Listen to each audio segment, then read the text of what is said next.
Eh bien bonjour, nouvelle inspection aujourd'hui, nouvelle Mustang. Cette fois-ci il s'agit d'un modèle 66, coupé.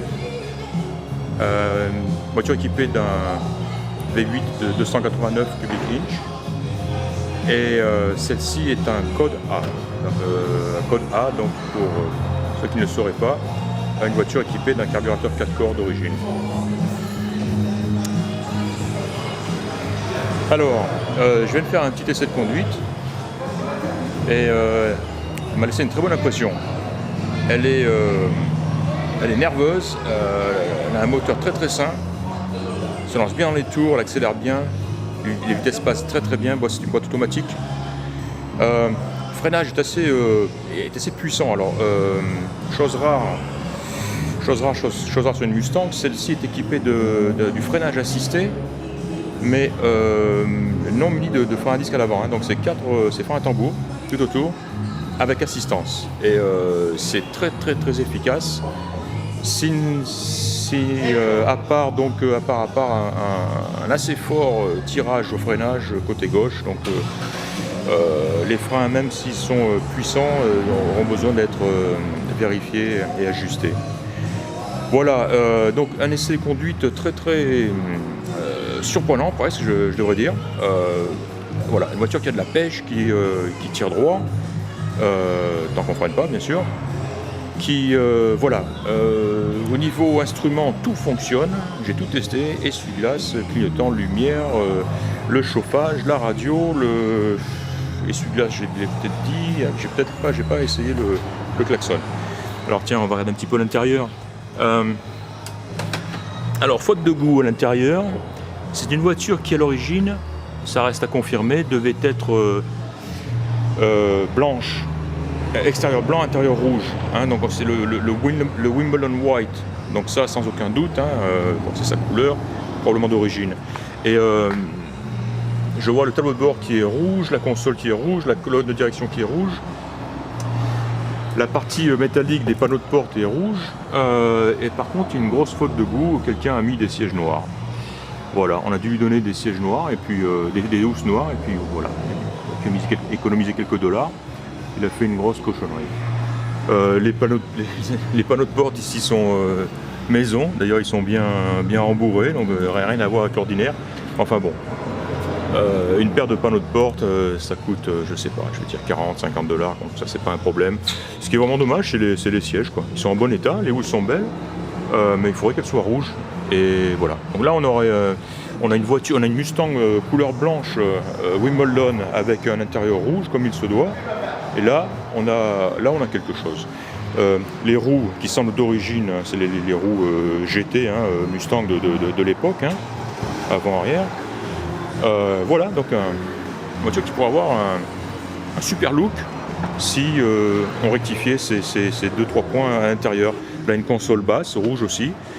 J'aime bien le levier de vitesse, hein, les vitesses passent bien, sont bien marquées, clac, clac, clac. La petite lumière qui suit. On sent que c'est une voiture qui a bien vieilli. Voilà, elle a bien vieilli. Il y a un autoradio moderne ici qui marche très bien, et l'original est dans le coffre. Qu'est-ce que j'ai vu aussi dans le coffre d'original? Ah oui, c'était le carburateur. C'est bien, c'est une voiture, celui à qui elle a appartenu a fait l'effort de conserver les pièces d'origine. On voit le compartiment ici. Voilà, donc on a ce fameux 289 cubic inch.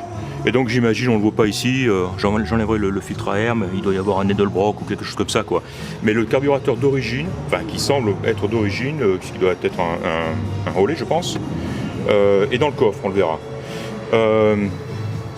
Intérieur d'aile ici avec le numéro estampillé, hein, la frappe à froid ici qui montre le code A et l'année 66, c'est bien ça? Oui, 6R07A, voilà, 136376, et donc qui reflète la plaque ici, 6R07A 136376, voilà.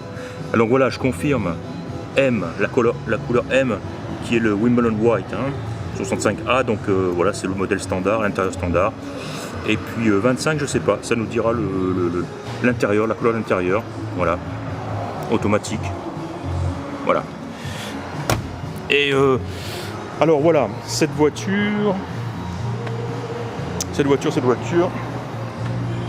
n'a pas une très belle peinture. Et au niveau des portes, là elle a pris un méchant coup ici, et ce qu'on voit ici, ce n'est plus ni moins qu'un scotch, un morceau de scotch pour recouvrir la peinture qui s'écaille ici. Donc voilà, un problème assez important ici au niveau peinture. On voit que c'est une vieille peinture parce que là on voit qu'elle est, on voit les petites pattes de mouche là. Voilà, là ici aussi je les vois ici. Ouais. On les voit pas dehors avec une lumière plus importante, mais là on les voit bien quoi. Hein. Là aussi un petit peu quoi. Hein. Il n'y a pas partout, mais voilà la petite peinture. Je sais plus comment on appelle ça, hein, la peinture qui se craquelle pas, mais on voit, on devine les petites pattes de mouche là. Ici on les voit bien. Bref, une voiture qui est très vieille, une peinture pardon qui est très vieille. Par contre, le bon côté de la chose, pour voir qu'on a une peinture très vieille, on voit très peu de problèmes de corrosion. On en voit un petit peu ici, vraiment rien de méchant. Et par exemple sur tout le long de ce côté-là, il n'y a rien. Puis on peut même pas parler de corrosion. Il n'y a rien. J'ai même cherché un moment pour savoir si éventuellement ce n'était pas la peinture d'origine, parce qu'il y a des éléments comme ça qui permettent de croire que c'est la peinture d'origine. J'ai bien regardé au niveau des joints, ici aussi, on voit tout ce qui est baguette, tout ça n'a aucune trace de peinture. Souvent on le voit ici. Les gouttières sont très belles ici, elles sont pas chargées. J'ai rien vu qui indiquait que la voiture avait été repeinte. Là, si elle a été repeinte, de toute façon, ils ont enlevé les glaces, c'est évident. Hein. Le seul endroit où on peut penser qu'il y a eu une retouche de peinture, c'est là où on voit le joint ici qui est blanc. Et encore, ça se gratte, je sais même pas ce que c'est ça. Ça se trouve, c'est tout simplement du produit de polish. Hein. Je sais pas. Il est très possible que ce soit la peinture d'origine. Enfin bref, d'origine ou pas, elle a besoin d'être refaite. Hein. Petit défaut ici. Mais encore une fois, voilà, ici c'est l'angle le plus vilain ici. Et c'est vraiment pas méchant. Hein. C'est vraiment pas méchant. Et pareil, tout le long, micro-bulle ici. Voilà. C'est très beau. Là derrière, où c'est très sensible. Hein. J'ai regardé aussi par l'intérieur et j'ai pas vu de signe de réparation, trace de réparation. Le fond de coffre, je vais essayer d'attraper la clé. Le réservoir au fond qui fait office de fond de coffre hein, est assez rouillé. On va le voir.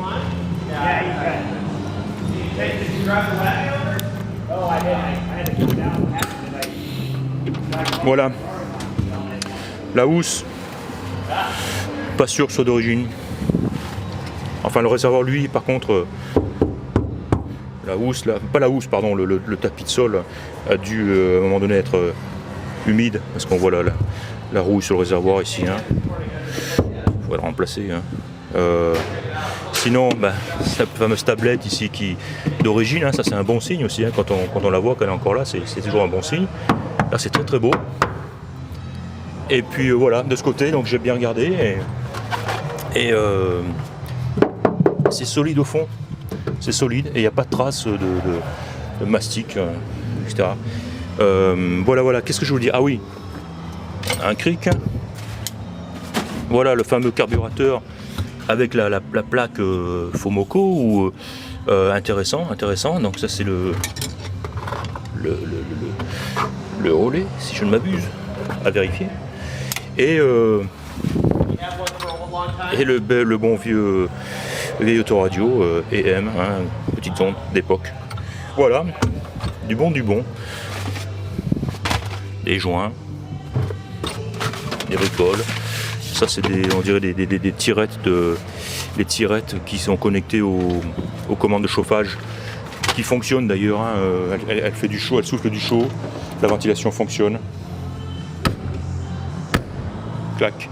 Voilà, un bel arrière, des beaux chromes. Ça c'est pas possible, c'est pas d'origine. C'est trop beau. ça aussi. Peut-être une petite... soit le gars a changé tout ça, soit elle a pris peut-être un petit pain derrière, je sais pas, mais enfin tout ça c'est trop beau pour être d'origine. Hein. Mais pas de traces dans le coffre à l'intérieur hein, de coups, d'accidents. Voilà. J'aime bien honnêtement un code A avec un intérieur rouge, les belles jantes, hein, tout ça, ça a besoin d'être... Elle est telle qu'elle vient d'arriver à l'instant, elle est sale, elle pourrait être mise en valeur beaucoup mieux que ça, facilement. Mais enfin voilà, là on a la chance justement de pouvoir la voir dans l'état. Compartiment moteur, bah, pareil, hein, un peu poussiéreux, donc pas de direction assistée, mais assistance freinage. C'est très solide là en dessous, au niveau de la batterie, hein, partie sensible sur les Mustangs, on voit beaucoup de roues ici généralement, c'est très beau. Un bloc moteur noir, je sais pas, j'aurais pas été surpris sur une 65, mais sur une 66 je sais plus, c'est possible. Voilà, et ben pas grand chose de plus à dire. Je vais prendre des photos. J'ai bien aimé la conduite, encore une fois, hein, je le rappelle. Elle présente bien, elle a une bonne gueule, une bonne assise. Ça va être une très belle petite Mustang, une fois qu'elle aura été reprise un petit peu, quoi. Hein. Voilà. On va arrêter là. Tiens, on va la prendre tourner. Pourquoi pas, tant qu'on y est. Puisqu'on est là. Alors, la lumière fonctionne aussi, c'est intéressant tout ça aussi, c'est bon signe. Les feux de détresse fonctionnent, clac.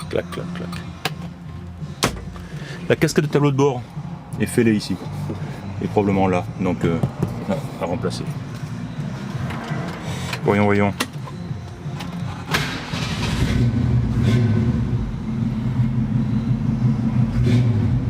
Kenwood, il a l'air tout neuf. Les compteurs sont très beaux, très clairs. La peinture du tableau de bord est très belle aussi. Là ça marche, tiens, on n'a pas. Ah, on a un klaxon qui ne fonctionne pas.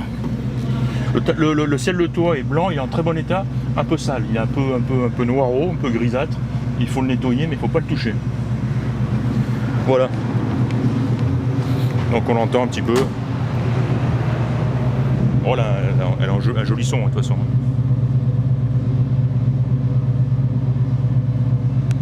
Voilà.